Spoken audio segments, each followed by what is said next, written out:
Somewhere under your floorboards, if your home was built before 1950 and still has its original ground floor, there is a space. Between the underside of your floorboards and the bare earth below, a void, between 300 and 600 millimeters deep. Ventilated by the air bricks, you can see at ground level on your external walls. That void is not an accident of construction. It is not wasted space. It is one of the most sophisticated moisture management systems ever built into residential housing in the United Kingdom. It kept suspended timber floors dry and structurally sound for over 100 years. And then we decided to cover it. We poured concrete over the earth. We pushed insulation into the void without maintaining the ventilation. We laid solid floors over suspended ones without understanding what the suspended floor was actually doing. The result is a generation of Victorian and Edwardian homes with ground floors that are cold, damp, and in many cases structurally compromised, not because the original builders failed, but because the people who renovated their homes did not understand what they were removing. This is the third video in our series on Victorian building knowledge. The first covered the hidden heating system. The second covered the lost ventilation system. This one covers the floor, and like the others, the solution costs almost nothing if you catch it early enough. If you are new here, hit subscribe now. Every week, British Home Secrets reveals the knowledge they buried, built specifically for United Kingdom homes. Now let us get into this. To understand why the Victorian suspended floor worked, you need to understand the problem it was solving. Victorian builders in Britain were constructing dense urban housing on clay-heavy soil in a climate with frequent rainfall and high ground moisture levels. Clay soil does not drain. It retains water. The ground beneath a Victorian terraced house in the north of England is almost always moist, not waterlogged but continuously damp. A floor laid directly on that ground, a solid floor, would absorb that ground moisture continuously. The timber would rot. The plaster above would damp out. The rooms would be cold and wet, regardless of how much heat was applied. The Victorian solution was elegantly simple. Do not let the floor touch the ground. Build a timber floor on short brick piers above the earth. Leave a ventilated void between the floor and the earth. And ventilate that void from outside through purpose-built openings in the external wall, the air bricks. The ground moisture evaporates into the void. The void ventilation carries it outside. The floor stays dry. The joists last 200 years. This system worked without any moving parts, without electricity, without maintenance beyond keeping the air bricks clear. It was a passive moisture management system built from the most basic principles of airflow and evaporation, and it worked reliably for generations. The first destruction was solid floor replacement. From the 1960s onwards, and accelerating through the 1970s and 1980s as renovation culture grew, millions of United Kingdom homeowners replaced their suspended timber ground floors with solid concrete floors. The motivation was practical. Suspended floors can creak. They can have gaps between boards. They feel less substantial underfoot than concrete. And concrete was perceived as modern, durable, and maintenance-free. What the people pouring that concrete did not understand, and what nobody explained to them, was that the suspended floor was not just a floor. It was a moisture management system. Replacing it with solid concrete did not solve the moisture problem. It relocated it. The ground moisture that previously evaporated harmlessly into the ventilated void now had nowhere to go. It rose through the concrete by capillary action. It appeared as rising damp at the base of the walls. It damaged plaster, skirting boards, and floor coverings. And the homeowners who had poured the concrete, certain they had modernized their home, called damp specialists who charged them thousands of pounds to treat a problem they had created by removing the system that prevented it.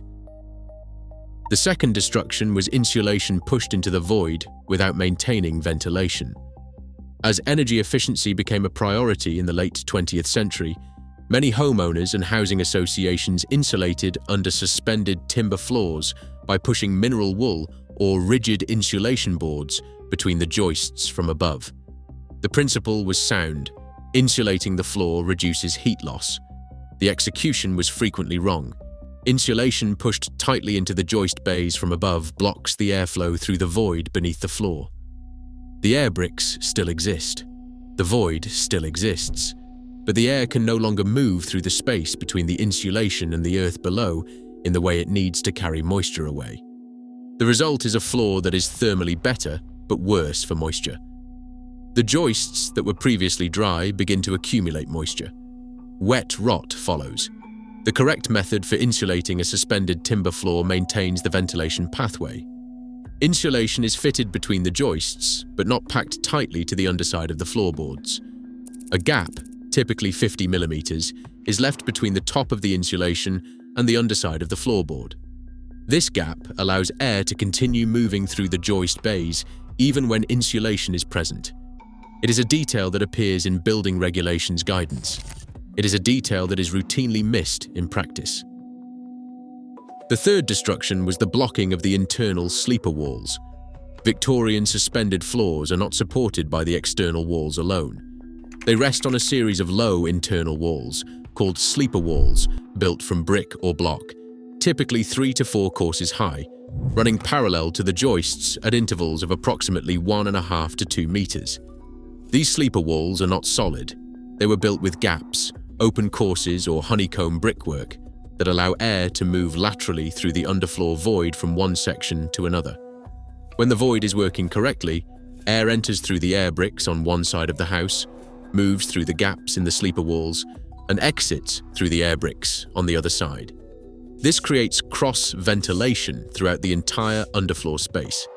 When these gaps are blocked, by rubble pushed against the sleeper walls during previous work, by insulation material that has fallen into the void, or by vermin blocking material that was never removed, the cross-ventilation is interrupted.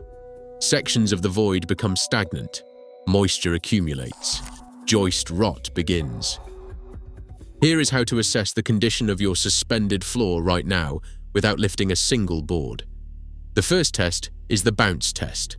Walk slowly across your ground floor.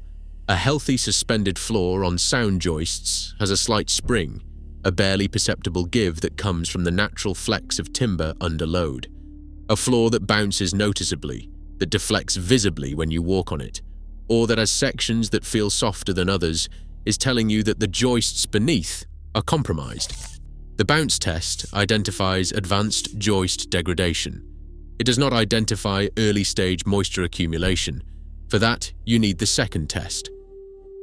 The second test is the AIR brick check. Go outside. Locate the air bricks on your external walls at ground level. They should be clear terracotta or cast iron grills with open holes. If they are blocked, by soil build-up in the garden, by render applied over them, or by gravel or mulch pushed against the wall, clear them immediately. The clearance is free. The protection it provides is immediate and permanent. A torch shone through a clear air brick into the void below gives you a direct view of the underfloor space. If you can see standing water, if the joists visible through the air brick look dark or soft, or if there is visible mold growth on the underside of the floorboards, you have a moisture problem that has already reached stage 3 or beyond. The third test is the skirting board test. Press a screwdriver firmly into the base of the skirting board at each corner of your ground floor rooms. The skirting board sits directly on the floor and in contact with the wall, 2 of the 3 surfaces most affected by underfloor moisture. Soft skirting boards that accept the screwdriver without significant resistance indicate timber that has been accumulating moisture for a significant period. Sound skirting boards that resist firmly are a positive indicator, but not a guarantee. They confirm the surface timber is dry, but they tell you nothing about the joists below. The restoration of a compromised, suspended floor is a significant project once damage goes beyond early moisture accumulation. Joist replacement requires lifting the floor, removing and replacing the damaged timber, treating all adjacent timber with a fungicidal preservative, reinstating the ventilation pathways, and relaying the floorboards. For a single ground floor room in a 3-bedroom terraced house, this costs between £2,500 and £6,000, depending on the extent of joist damage and the access conditions. For a whole ground floor, the cost can exceed £10,000. Prevention, clearing the air bricks, Maintaining the ventilation gap in any insulation fitted between the joists and ensuring the sleeper wall gaps are not blocked costs almost nothing and can be done by any homeowner with basic tools and an afternoon. You now know that the Victorian suspended floor was a passive moisture management system, not simply a floor covering. You know that replacing it with solid concrete does not solve the moisture problem, it relocates it. You know that insulation pushed into the joist bays without maintaining a ventilation gap above it blocks the airflow that keeps the joists dry. You know that blocked sleeper wall gaps interrupt the cross-ventilation that the whole system depends on. You know the 3 tests, bounce, air brick, and skirting board, that assess your floor's condition without lifting a board. And you know that prevention costs almost nothing, while remediation costs between £2,500 and £10,000 or more. Check your air bricks this weekend. Share this video with anyone who owns a pre-1950 British home. This is British Home Secrets. We find the knowledge they buried, and we give it back to the people who need it. Subscribe, because there is a lot more where this came from.